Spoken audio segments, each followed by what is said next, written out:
So it's my great pleasure to introduce a great friend of mine, Dale Monnin, facilitator at Force Management. It's great to see you. I think we carved out some time. You're actually on the, you're being a, I don't want to make any light of this, but you're out there on the road as a, in spite of COVID, you're out there working with our customers. You're actually in a hotel right now, right? Yeah, still on the move, doing it, but doing it safely and doing it, intelligently. Amen. We hope. Amen. Yep. Yep. So, brother, I'm so looking forward to having this conversation with you, with our listeners being able to find out a little bit more about you. We just get great feedback about you and all the engagements that we have. But let's back it up a little bit and talk about, how did you first come to Force Management? Okay, sure. I mean, I like what you just said. I loved your intro. I think we just wrap right there, John, and send it in. You were so kind with those comments. But let's go back and share a bit about how we got here. So Grant Wilson, who's your partner in starting this wonderful business, Force Management, was my regional director at PTC when we were there back in the 90s and back in the heyday there. And when I left Force Management, I started my own business. And in the interim, it had been 16, 17 years gone by when I saw Grant again out there on the circuit with my business. As it turns out, we were both doing different work, but for the same client, another PTC alum who you'll recall, and many of our listeners probably would recall, Jim Vetta. Yeah. Rest his soul. And we were in the conference together. Jim was our sponsor, and we saw Grant and we said hello and just rekindled the relationship. Nothing much really came of it, right away, but we kept in touch over the next few years because he's a great guy, and we wanted to keep in touch, and B, I'd always had a passion for teaching and consulting, in particular with respect to sales. And when I learned about what he did, I'd be lying if I didn't say I was attracted to what Force Management was doing at the time, but I was pretty overwhelmed and thankfully super busy with my own work. But the right time and the right place intersected in this is January 2017, and here we are pushing 5 years together. Wow. Has it been 5 years, brother? 5 years, January 22. Holy smokes, buddy. And how many years were you at PTC? 5.5. Yeah, that's what I thought. Yeah, 5. And you had international experience as well, right? When I lost track of you, you went international, and I think you wound up in like South Africa or something like that. Yeah, all my leadership years were internationally. Once I finished a stint in Waltham, we sat in Dick Harrison's office, and Dick said, where do you want to go? What do you want to do? And the markets in South Africa had opened up with the fall of apartheid, and he was really quite keen for us to go and establish a direct presence there. So that's where I started. I went from there, spent a couple of years there, and spent another 1.5 to 2 in the UK and London. Wow. And just really enjoyed the experience. Well, you're such a well-rounded executive, and I love the stint. You and I have something kind of cool personally together, and you started something called the Drum Cafe. It was called the Drum Cafe. It's still called the Drum Cafe, and it's something that you still do. And as some of the listeners have heard, I actually picked up the drums a couple of years ago when I was just trying to get a good flow state going. I always wanted to do it, and Dale and I have had some fun times. You've been over to my house and working with me. I'm still going, Coach. I'm still trying to improve, but I absolutely love it. Absolutely love it. I'm super impressed with what you've done. It's all about the attitude. You've got it within. You just have to get it out to your hands and feet. That's right. A whole different story. That's right, brother. Okay, so let's talk a little bit about, we like to ask some standard questions here, and then you and I can have great conversations on it. But why did you get into sales? Great question. Well, I was really bad at writing code, I suppose, is the answer to that. I was an MIS major at our alma mater, John, Bowling Green State University. Had a great program, and graduated with honors. And I thought I'd be out there as a systems analyst and doing all sorts of systems work and technology work from the inside out. But I soon realized that my knowledge was largely declarative, and I lacked the procedural aspects of really understanding how to do what it took to be good in that space. And yeah, I'm only half joking, because in our talent development work, as you know, here at Force Management, we often reference the importance of having the right people in the right seat on the right bus, and that was me, quite frankly. And I own that, and I'm very transparent about that.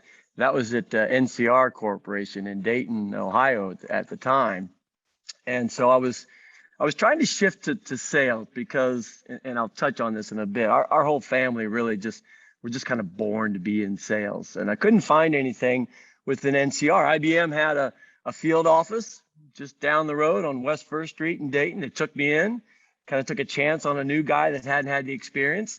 And the rest is sort of history. In fact, one of my signature wins was over NCR. This is sort of my I told you so story to NCR that I say. When there was an opportunity in an account that was replacing the glass house mainframe environment with a decentralized distributed architecture. And that's a story I actually bring into some of our sales trainings with Force Management. So that's the professional reason. But I mentioned my family, the men and the women, all good salespeople. We manifest our selling talents in different ways, but we had a great role model in my dad.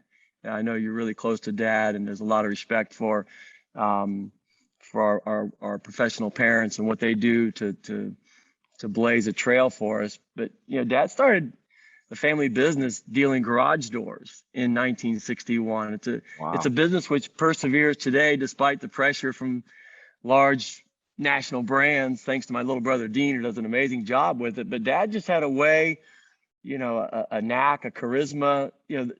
Garage doors, if you think about that, that's a business that's largely commoditized. And when you have a business where your product is commoditized, you end up competing on price unless you're selling in a different way. And what we also preach is that we can differentiate ourselves as much by how we sell as what we sell.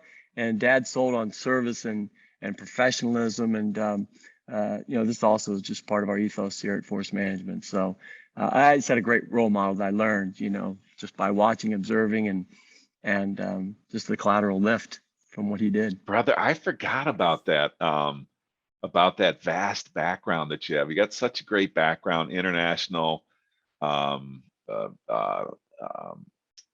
technology, coding, sales management, drum cafe. You're an Ohio guy. I'm a Michigan guy. We wound up at the same school, but so I forgive you for that. But I forgot about just the vast, cool, diverse background that you have. Let's move into a question that allows us to kind of reflect on some funny stuff that's happened to us. What's the worst mistake you ever made in your sales job? Oh, well, I was told this interview was meant to make me look good. John, what are you asking me questions like that for? Geez, where should I start?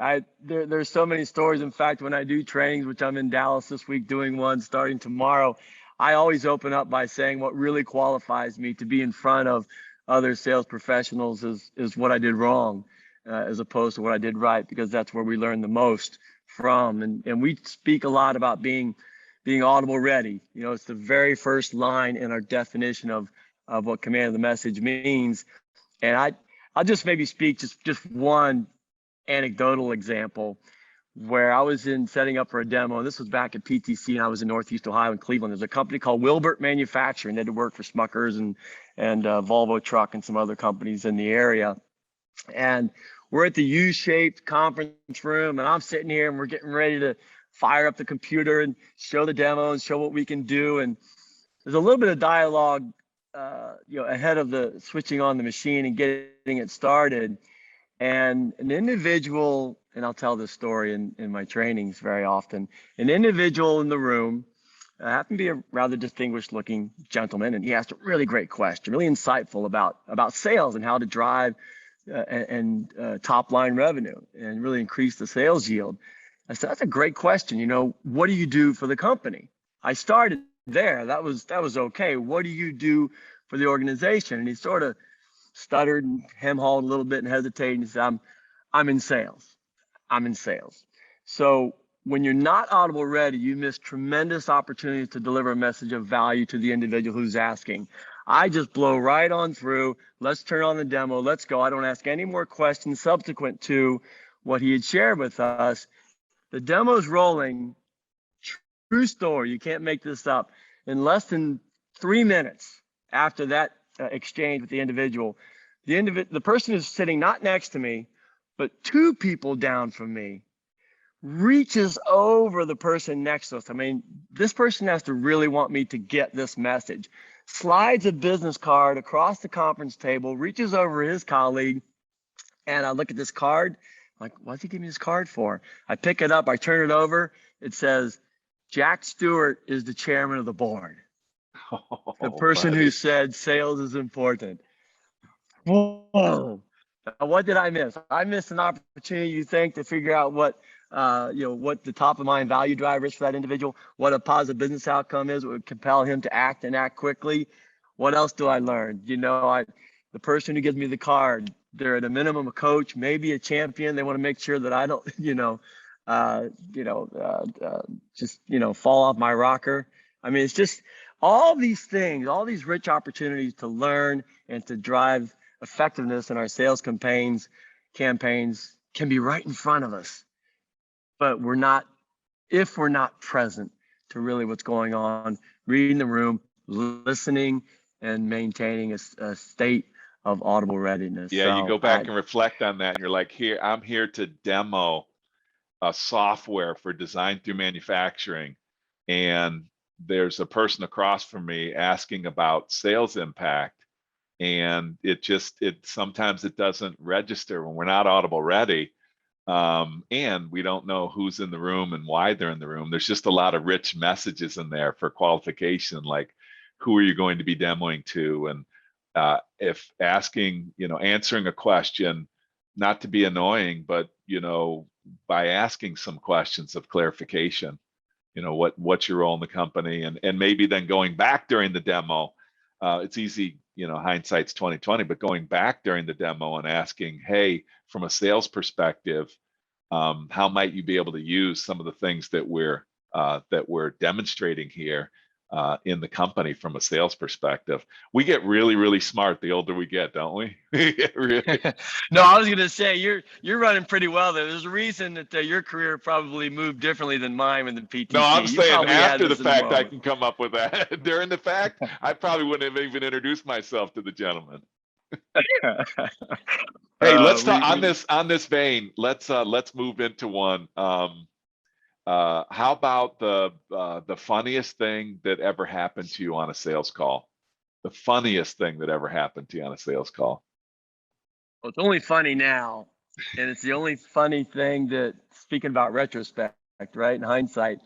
And there are a few other things that happened that were culturally kind of out of context I just missed, but I won't bring those into those. That's something we can talk about offline. But this is actually, I won't call it a sales call. I'm going to go outside the lines a little bit here and share with you what happened in a drum cafe program. So we're in a gig on the beach in Cancun. There's like 75 people out there. They wanted the drums, they wanted performance. It was outdoors, kind of really they wanted the spectacle of it. Pretty high profile corporate client, spent some money on it. So we were doing our thing. And towards the end of the program, luckily, they had to enhance the spectacle. We thought, well, we'd add some like fire dancers, and where this is maybe going to the performance piece of it. And now we kind of went through a friend of a friend to get some local folks to, you know, the fire dancers that spin around with those things, the sticks are in their hand that are on fire on either side of the stick. I don't know, I still don't know exactly how it works, but it was towards the end of the program. It was their turn to move into the front and kind of do their performance. One of the dancers loses her flame stick and goes into the crowd, into the audience. The whole group like bails out. It's like they're on fire right in the middle. Everybody's scrambling. I'm like, oh my God, did we burn anybody? Did we like hurt any of the customers? We like the sort of like the gig ended with a screeching halt there. We kind of sheepishly picked up our stuff and walked away. I don't think we ever did business. You had me nervous at a friend of a friend with fire. Yeah, right. So lesson learned on a few ways there, but I didn't know if we'd ever recover from that one, but we eventually did. So that's probably not what you were looking for. But no, that's I the love thing it. that I just keep telling people. We've heard some great ones. I heard Patty Mac's one too. Yeah, that was funny. yeah. Who was the best salesperson or sales leader that you worked for in your career? You don't have to name them by name. You can if you want to, but like, you know, talk about maybe who that person was and maybe some characteristics of that individual. Well, I'm going to go right to, you know, this story about Wilbert when I come back to the office in Cleveland, and I've got nothing going, you know, and it's pretty obvious when I'm conducting myself in the way that I just described. And I'm going to bring Terry Tripp into the conversation. He's the global head of MuleSoft today, and he was my first line manager in Cleveland. And for the right reasons, I'd come back and I'd say, hey, I got something cooking, Terry. Let's go. Let's marshal all this resource. Let's do a deep dive demo. Let's make something happen, because I needed some activity. And Terry would always challenge me and say, why? Why are we doing that? What's the success criteria? If we deliver on the success criteria, then what happens? What's the decision process look like? What's the business problem we're trying to solve? And I'm like, gosh, you know, these are really great questions that I don't have answers to. I just want to go and do something and just commit company resource that's not qualified. And he was the first person that really sort of said, time out. And here's what made Terry special. And he'll remember this if he ever hears this video. He goes, you're flailing, dude.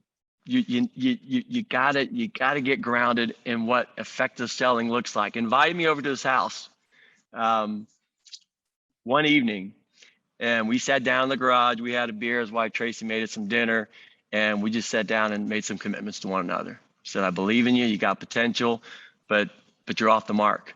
And that was the beginning of me being able to pivot in a dramatic way how I sold. And so I always really take my hat off to him. You know, John Stewart was in the mix there. And then as I finally got some traction and did a lot more work downstream in the organization, and Gary's just one of the best teachers that I've ever had. And so I've got to bring her name in there with pleasure. I'll mention John Mcmahon, you know, author of The Qualified Sales Leader. I'm sure a name that a lot of people recognize here. I saw a lot in from John when I was in Waltham for several quarters, essentially doing an enablement role. And I got there, and the reason I mentioned John Mcmahon is because of the job that he didn't give me, because I wasn't ready, and he knew it, and he knew that I knew it, and he gave me the space to really deepen that unfolding transformation about how I sold. And so he may or may not remember that, but that just goes to show sometimes it's what didn't happen that supports the growth and your future. And of course, just to be in the blast zone of a Dick Harrison was valuable beyond measure. You know, we were so lucky to work in that environment with such great leaders. You mentioned some great names there, and that story really kind of helps me remember, like, we were so good and committed to qualification. You know, that organization went 43 straight quarters over 10 years with never missing their number to Wall Street. And you're kind of giving a personal backdrop of that. And it was the commitment of people like Terry and John and Gary, and just where we were committed to being honest about qualification and holding ourselves accountable, and not just doing unpurposeful activity. There's a lot of companies out there that focus on activity, activity, activity. And I think what Terry kind of helped you do, and Grant helped me do it back in the day, and Terry Powers helped me do it back in the day, and John Mcmahon helped me do it back in the day,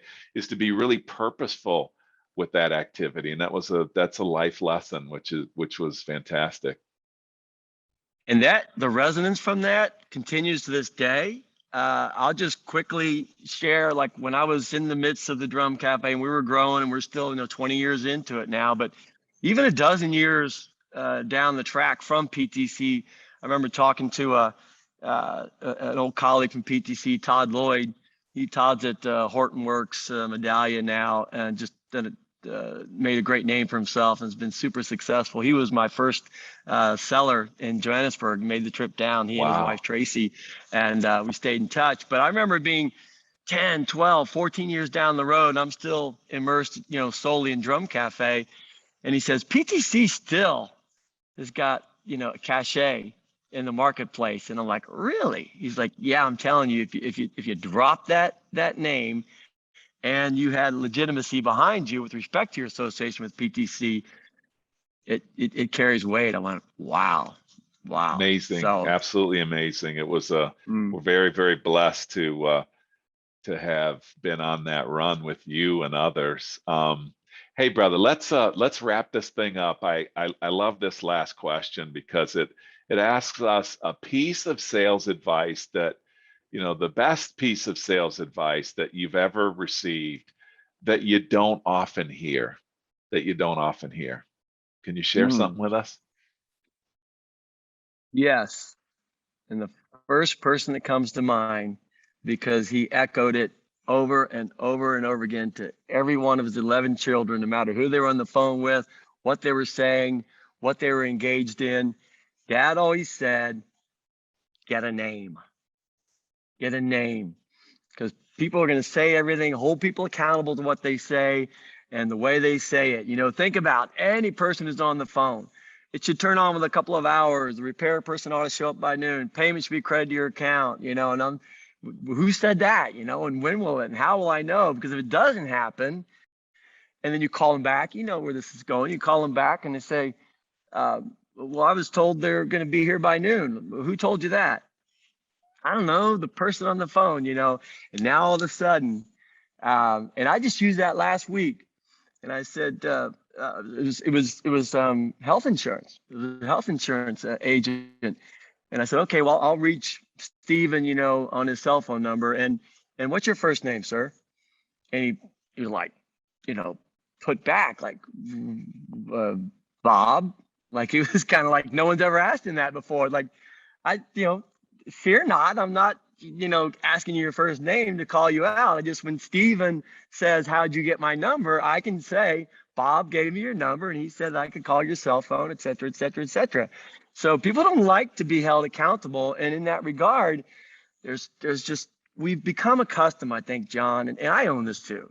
I just think that we become too accustomed to hiding behind words, using throwaway language, trying to dismiss, evade, or move on from the topic or whatever, and just staying present and holding others as well as ourselves accountable to the words that we use is critical. In fact, to me, just to end, it's the definition of integrity. It's that our actions match our words. So I love that. That's the last word I have. I love that, and it doesn't surprise me that it came from a man that raised 11 great kids, highly productive kids, and that is awesome. That's awesome. Hey, brother, thank you for carving out some time.